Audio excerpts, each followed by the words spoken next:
Yeah, you know, we had a chance to watch the Indiana game as a staff and as a group yesterday to get it behind us. Obviously, like I said on Saturday, we still aren't where we want to be. We're still moving forward. Obviously, not at the pace that I would like to see us move, but there were some things that we can take away from that game that kind of shows that our team is moving in the direction we want to see it in. You know, it was the first game that we didn't play to the scoreboard. You know, when we've gotten down in games early, they usually haven't worked very well for us, and we were able to put this game and get this game into the fourth quarter. We battled from 10 down in the second half and made it, or gave ourselves an opportunity to win the game in the end, where we had two opportunities. And to me, that's where we've got to be able to take the next step, which is learning how to execute in critical situations. And that's, again, it's on coaching, it's on me to get our team to be able to execute at that type of level, especially when the game's on the line. But I was happy to see our team not play to the scoreboard throughout the course of the game. And even though we were down some and we battled back, we gave ourselves a chance to win in the fourth quarter, and now we've got to be able to take the next step. So I thought we played for all 60 minutes. We're looking to get back on track this weekend at Minnesota. A team that's, again, a really well-coached team, and PJ has done a great job with that program. They're playing with a lot of confidence in all three phases. You know, you look at them on the offensive side of the ball, they do a great job of running the football. They're massive up front, big bodies, and they do a good job of running the ball, and then complementing the run game with their receivers and the RPO stuff. So they pose a great challenge to us from a defensive standpoint. You know, on the defensive side of the ball for us offensively, again, it goes back to us being able to take care of the football. And when we've taken care of the football on offense, we've usually played pretty well. So we've got to get back to playing good, clean football where we don't turn it over. And then special teams, you know, we've got to do a great job of trying to create momentum with our special teams play. And it was good to see Isaiah Hazel last week make a big play on the kickoff team to give us a chance there. Forcing that fumble to give us a chance to have favorable field position. We're partnering with Minnesota in this game. We're partnering with them. We're going to have a mental health awareness game, and both teams are going to wear the mental health awareness pin that you see me wearing today on our helmets.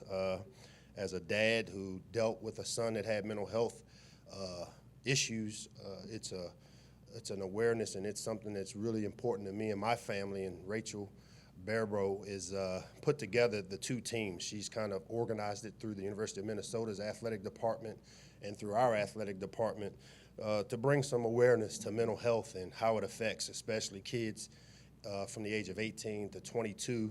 This is kind of that range where you see it usually kick in. So I know the athletic department as well as myself and my family are proud to take part in a game like this. So lastly, you know, our game captains that we have each week. This week, Noah Barnes, a senior, will serve as one of our game captains, along with Oluwaseun Oluwatimi, as well as Ayende Ely will be our three game captains for the Minnesota game.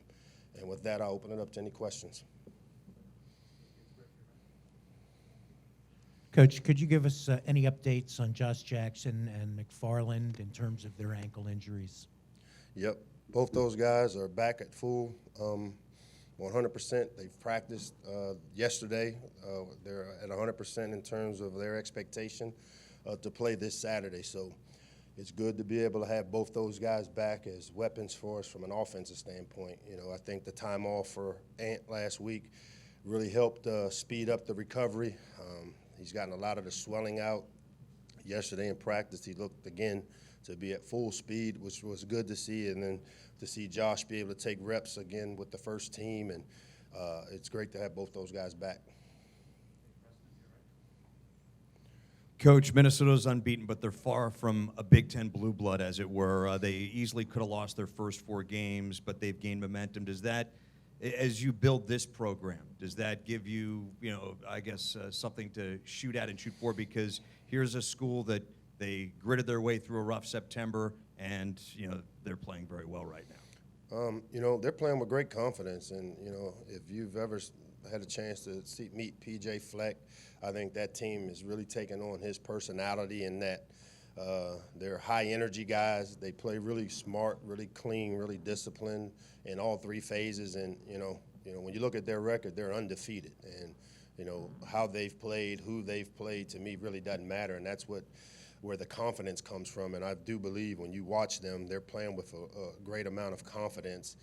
They've won the close games that we haven't. And so for me, it's about us taking the next step. And, when you get games into the fourth quarter, that's where your training and your discipline and your execution needs to take over. And so, we've had a couple opportunities this year. I want to say the Temple game and then last week where we've gotten games into the fourth quarter and we just haven't made the plays. And when you look at what Minnesota has done, they have made those plays. And I think that's how and when you take the next step. And that's what we're moving toward. What kind of leadership does Oluwatimi, bring to the defensive line? Well, I think the big thing with Olu is, he's a guy that came in as a walk-on that has earned everything that he's gotten. But I think the work ethic, I think the attitude of gratitude, he's a guy that's really excited about having the opportunity to play the game. He doesn't play as if, some guys that come in that are highly recruited kind of come in with this mindset that I'm good. I think with Olu, he's come in with the mindset that I've had to work for everything I've gotten. And I think that rubs off on our team. He's really blue-collar in his approach. I know his teammates respect him because of how much work he's had to put in to get to the point. Last year becoming a starter and having an impact, earning a scholarship, and then, this season now really stepping up into the leadership role for our team. So it's great to see that type of story. A guy that's walked on here, engineering major, really, does things the right way. You can win with guys like Olu. When you talk about being a developmental program and having a foundational year, what does that look like on a day-to-day basis? How does that shape kind of maybe the decisions you make as a coaching staff or how you run the program? I think the big thing is that realizing it's a marathon and not a sprint. Though we want to win now, and that's our goal, and we're going to always prepare ourselves with the intent to win. But as I've said, winning isn't something we talk a lot about. It's really the process and the habits and behaviors that help you win. And so the way you do it is you clearly define what they are, how we want to do it. We set standards for how we want to practice, how we want to prepare, and how we want to play. And then on a daily basis, we try to do a good job of reinforcing those standards with meetings, with practice, with post-practice meetings, with making changes to the roster as often as you can. I still think playing time is the one thing that motivates players at this age and this stage in their career. And so when you can create competition at a position, if a guy isn't productive and you give opportunities to other guys, it makes you a better program. And also the way we talk about how we want to play our players. We go into every game with a plan on playing certain players a certain amount of reps, a certain amount of plays, because we know in the long run the plays that they get, they'll be better for as we get into the tough part of our season and the end stretch of our season. So we've started preparing for that from day one with how we've played a bunch of young players in meaningful situations to where now, as you see a guy like Jalen Duncan has really improved from game 1 to game 7, and he'll only get better. Guys like Austin Fontaine and Nick Cross and a lot of the freshmen that you see out that are now playing in some meaningful games and some meaningful minutes, you're starting to see the fruits of them from playing earlier in the year. Mike, in terms of Josh, is he taking most of the first-team reps? Will he start on Saturday? And what would you like to see for him going forward from where he was earlier in the season? Yeah, he and Piggy are both taking first-team reps, and Tyler's kind of sprinkled in there some.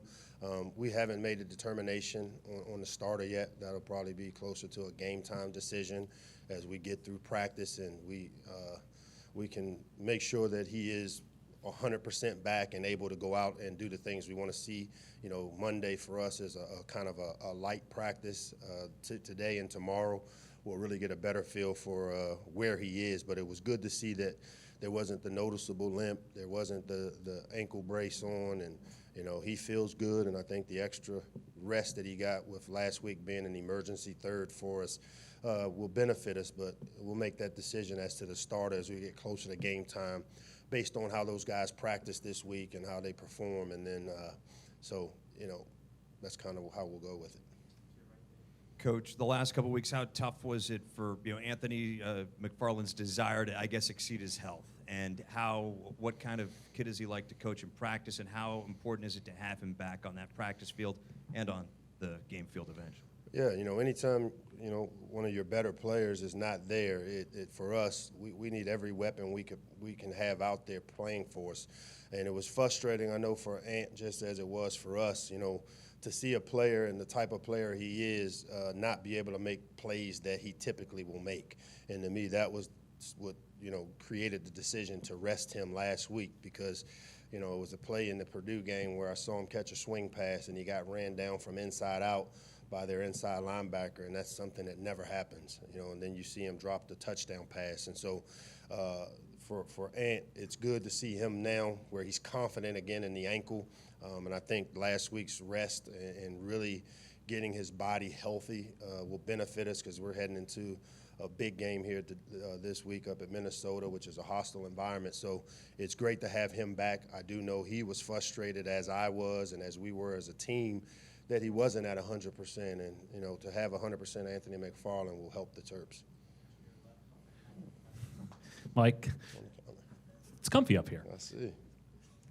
Anyway, building off of Emily's question, when you look at trying to manufacture depth at this stage of building a program, how much of there is a tug for you between you really want to win and you also really want to put these guys in a position to succeed? And is there kind of a back and forth there for you and for your staff in terms of solving that? No, because we really want to win. I mean, that's the bottom line. We really, really want to win. And we also want to give our players the best possible chance to win. And you do that with how you put together game plans, with how you develop your depth, with how you play your players. And, to me, that's just as much the chess match as to what plays you call, but how you want to play your players when you get into the games. And we had to make decisions early on in the season when we had some injuries to kind of force ourselves. I mean, coaches have a tendency to want to play the guy that knows what to do and that has experience over an inexperienced guy that you don't know what you're going to get. But I'm a big believer that the only way they're going to get better is by playing. And so we've really forced some young guys into having to play, and they've played in integral parts of the game and integral parts of the season. And we'll be so much better for it. But, our ultimate goal is to always kind of put together a plan that gives us a chance to win. And, we've been close in 2 of the last 4 games that I really feel like, we got games to the fourth quarter. Temple, we got the game to the fourth quarter. Indiana, that we've got to figure out how to win those games. And that's where I say it's on my shoulders as the coach to put us in a position to know how to be able to execute in those critical situations. And then we've had games where we've got blown out, Penn State and Purdue, where, again, we played to the scoreboard. They were close games early. There's momentum plays that go on in the game that, good teams don't play to the momentum or the circumstances of the game. They just play the next play regardless of what's happened in the previous plays. And so, to me, that's where I saw us take a step against Indiana, which I think is a significant step. And now we've got to kind of put it all together and finish games.